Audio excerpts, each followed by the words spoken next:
Hello दोस्तों, आप सभी का स्वागत है मेरे एक और नए वीडियो में। तो दोस्तों, आज हम पढ़ेंगे कक्षा 10वीं विषय सामाजिक विज्ञान अध्याय 6 राजनीतिक दल। और आज का हमारा ये वीडियो अति लघुत्तरी व अति लघुत्तरी व लघुत्तरी प्रश्न होने वाले हैं।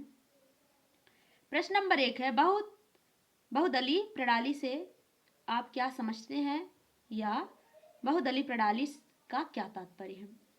बहुदलीय प्रणाली उस व्यवस्था को कहते हैं जहां देश में दो या दो से अधिक राजनीतिक दल सक्रिय रूप से सजगता से राजनीति में भाग लेते हैं, सजगता से कार्य करते हैं। उदाहरण के रूप में भारत तथा फ्रांस बहुदलीय प्रणाली मौजूद है, यानी कि यहाँ बहुदलीय प्रणाली की व्यवस्था अपनाई जाती है। दूसरा प्रश्न है, राजनीतिक दल की परिभाषा दीजिए। राजनीतिक दल लोगों का एक ऐसा संगठित समूह है। राजनीतिक दल जो होता है ये लोगों का एक संगठित समूह होता है जो देश के राजनीतिक व आर्थिक समस्याओं के बारे में समान रूप से विचार करते हैं रखते हैं और जो संवैधानिक उपायों द्वारा सरकार पर नियंत्रण प्राप्त करने के लिए प्रयास करते हैं। तीसरा प्रश्न है, शपथ पत्र क्या होता है। शपथ पत्र क्या है?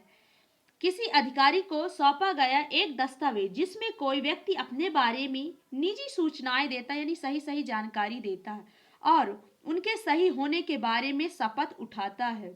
इस पर सूचना देने वाले के हस्ताक्षर होते हैं, वो शपथ पत्र कहलाता है या शपथ पत्र होता है। प्रश्न नंबर 4 है, राज्य के राजनीतिक दल के रूप में किस दल को मान्यता दी जाती है। राज्य के राजनीतिक दल के रूप में किस दल को मान्यता प्राप्त होता है। राज्य विधानसभा के चुनाव में पड़े कुल मत का 6% या उससे अधिक मत प्राप्त हो और कम से कम वह 2 सीटों पर जीत दर्ज हो, यानी कम से कम वह 2 सीटों से उसकी जीत दर्ज हो, जीत हासिल हो। अब हम आते हैं लघुत्तरीय प्रश्न में। प्रश्न नंबर 1 है, राष्ट्रीय व प्रांतीय दलों में अंतर स्पष्ट कीजिए। राष्ट्रीय दल व प्रांतीय दल कौन कौन से हैं। संघीय व्यवस्था वाले लोकतांत्रिक देश में 2 प्रकार के राजनीतिक दल होते हैं, पहला राष्ट्रीय, दूसरा प्रांतीय।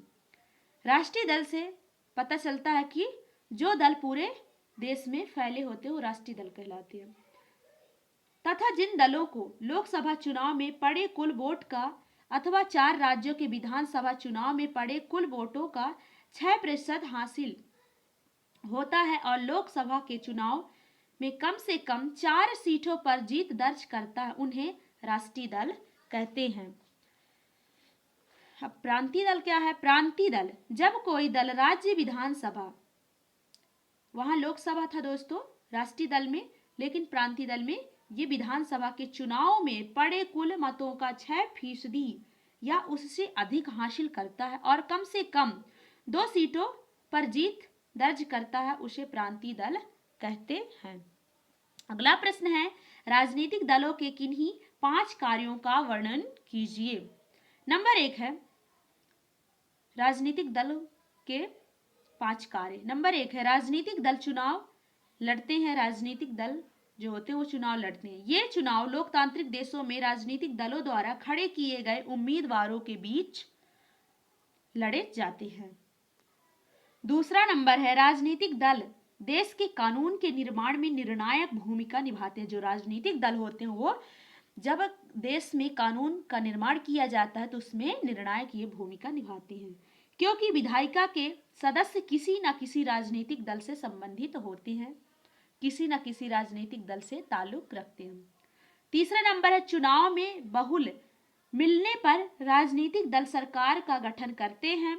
चौथा है, चुनाव में हारने वाले राजनीतिक दल विपक्ष का भूमिका निभाते हैं। और 5वां है, राजनीतिक दल जनता के समक्ष जाकर अपना जनमत तैयार करते हैं। तो दोस्तों आज के लिए बस इतना ही। तब तक के लिए जय हिंद, जय भारत।